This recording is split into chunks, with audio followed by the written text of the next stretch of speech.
अस्सलाम वालेकुम सर। वालेकुम अस्सलाम भाई। कैसे हैं शाह जी?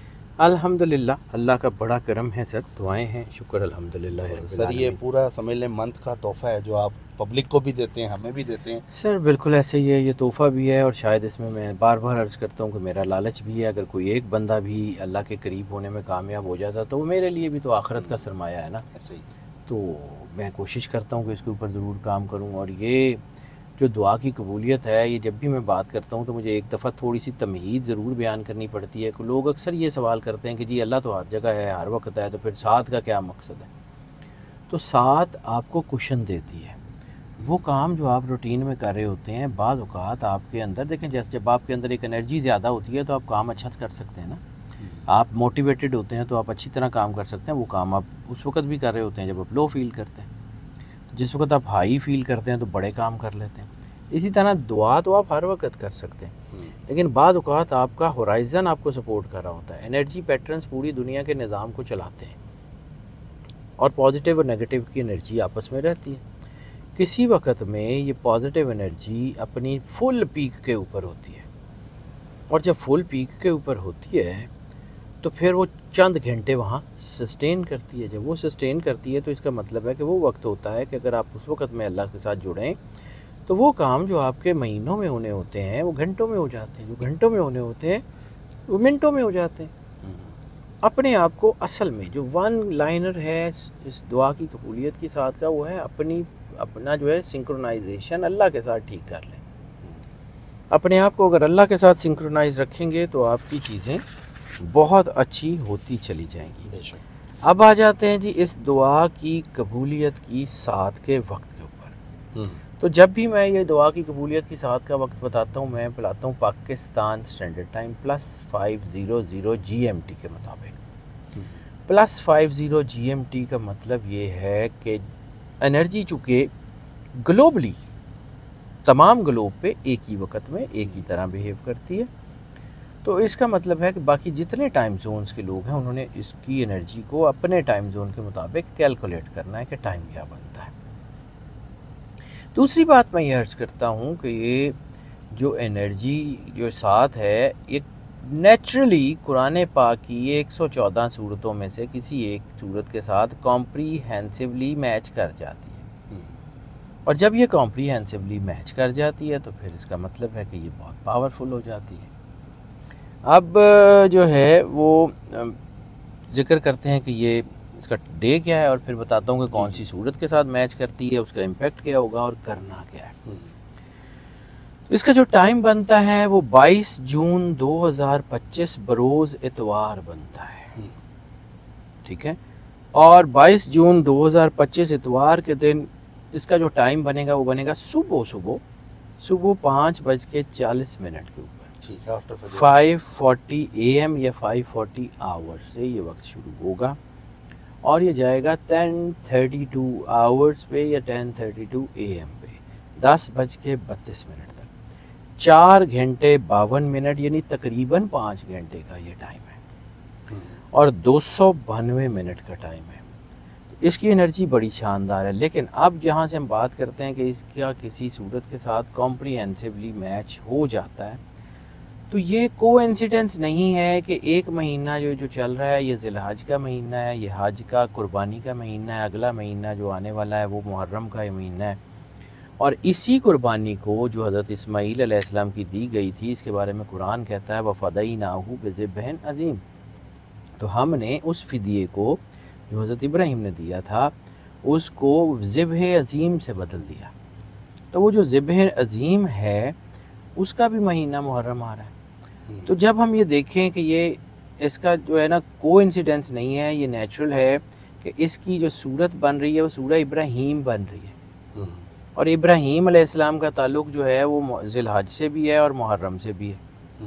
जैसे अल्लामा साहब ने कहा था कि गरीब व सादा व रंगी है दास्तान हरम, नहायत इसकी हुसैन इब्तदा है इस्माईल। तो वो जो है ये ऐसा नहीं है कि सूरह इब्राहीम का इम्पेक्ट इतना शानदार है कि ये साथ आपकी ज़िंदगियां बदल देगी अगर आप रसूलुल्लाह सल्लल्लाहु अलैहि वसल्लम और उनके अहले बैत के वफ़ादार रहे तो। अगर आप जो है वो अल्लाह के साथ जो है मुखलिस रहे तो ये साथ आपकी ज़िंदगी को ऑल टुगेदर इतना अरूज देगी कि आपकी सोच है, मुश्किलात के हल का वक्त है, कारोबारी तरक्की का वक्त है, ज़हनी दबाव से बाहर निकलने का वक्त है, अल्लाह की कुर्बत में जाने का वक्त है, रिश्तों को करीब करने का वक्त है, पैसा कमाने का वक्त है, अल्लाह की राह में ख़र्च करने का वक्त है। इस वक्त आपको पॉजिटिविटी इंतहाई ज़्यादा मिल सकती है। इस साथ को ज़ाया मत कीजिए। मैं अमूमन हर साथ के ऊपर ऐसा नहीं कहता, कोई साथ ऐसी होती है जिसके ऊपर मैं बार बार कहता हूँ कि इस वक्त को ज़ाया मत कीजिएगा, ये बहुत शानदार वक्त बन गया है। अब आ जाते हैं कि इसमें करना क्या है। तो मैं पहले भी बार बार अर्ज़ कर चुका हूँ कि हम जब एनर्जीज़ को पढ़ते हैं तो हम कुरान पाक की सूरतों को उसकी एनर्जीज़ के मुताबिक एग्जीक्यूट करके, चेक करके फिर बताते हैं कि कौन सी सूरत कितनी मरतबा कैसे कैसे पढ़नी है। लेकिन ये क्वेश्चन भी पूछा जाता है कि जी अगर कोई बंदा कुरान पाक नहीं पढ़ सकता तो वो क्या करे। तो वैसे तो हमें कुरान पाक पढ़ना चाहिए। कुरान पाक जो है वो जब हमारी समझें कि वो हमारा नस्बुल है नहीं, वो है। कुरान पाक जो है वो अल्लाह ने इंसान के लिए भेजा है, तो उसको पढ़ना तो ज़रूरी है। नहीं अगर पढ़ सके चलो कोई बात नहीं, तो फिर दरूद पाक पढ़ें। जितना ज़्यादा से ज़्यादा दरूद पाक पढ़ सकते हैं रसालत माब और उनकी आल के ऊपर, इस साथ के दौरान अगर सिर्फ दरूद भी पढ़ते रहेंगे तो भी हो जाएगी। लेकिन जिस तरीके से मैं आपको बताता हूँ अगर ये कर लेंगे तो बहुत ही फ़ायदेमंद होगा। सबसे पहले इसमें करना क्या होता है, तरीका जो अक्सर लोग करते हैं उनको पता है कि सबसे पहले 2 नफल शुक्राने के अदा करने हैं। अल्लाह ने अपना कलमा सरवर अंबिया की मोहब्बत जो है वो दीन अता किया, तो उसको जो है उसका शुक्रिया अदा करने के लिए ज़रूरी है कि 2 नफल शुक्राने के अदा किए जाएँ। उसके बाद फिर सरवर अंबिया सरकार ख़त्मी मरतबत बादशाह कौनैन सल्लल्लाहु अलैहि वसल्लम की बारगाह में दरूद पाक का नजराना। जितनी मोहब्बत अकीदत प्यार के साथ पेश किया जा सकता है, कम से कम एक तस्बीह, ज़्यादा से ज़्यादा जितना आसानी से हो सके। उसके बाद सूरह इब्राहीम जिसका मैंने जिक्र किया है, सूरह इब्राहीम 1 मरतबा। फिर उसके बाद दोबारा दरूद पाक कम अज़ कम एक तस्बीह, ज़्यादा से ज़्यादा जितना आसानी से हो सके। उसके बाद सूरह फातिहा 11 मरतबा, सूरह ज़ुहा 5 मरतबा, सूरह मुज़म्मिल 1 मरतबा, और फिर दोबारा इसी तरह सूरह ज़ुहा 5 मरतबा, सूरह फातिहा 11 मरतबा, और उसके बाद फिर दरूद पाक कम अज़ कम एक तस्बीह, ज़्यादा से ज़्यादा जितना आसानी से हो सके। और उसके बाद सलातुल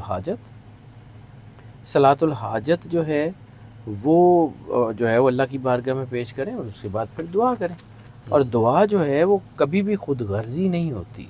दुआ वो है जो आपने अपने लिए तो करनी ही करनी है, आपने उन लोगों के लिए भी करनी है जिनके लिए कोई दुआ करने वाला नहीं है, उनके लिए भी करनी है जो आपके करीबी हैं, और उनके लिए भी करनी है कि जो आपके करीबी नहीं है, उनके लिए भी करनी है कि जिनसे आपको मोहब्बत है, और उनके लिए भी करनी है कि जिनके आपको मोहब्बत नहीं है। अपने बच्चों के लिए भी करनी है तो लोगों के बच्चों के लिए भी दुआ करनी है। तो इस दुआ में जितने लोगों को शामिल कर सकते हैं, मैं हमेशा ये रिक्वेस्ट करता हूँ, मुझे, मेरी टीम को, आपके चैनल को, आपकी टीम को इसमें शामिल करें। सब दुआओं में जो है ना एक दूसरे को याद रखें, और ये वक्त बहुत अच्छा है।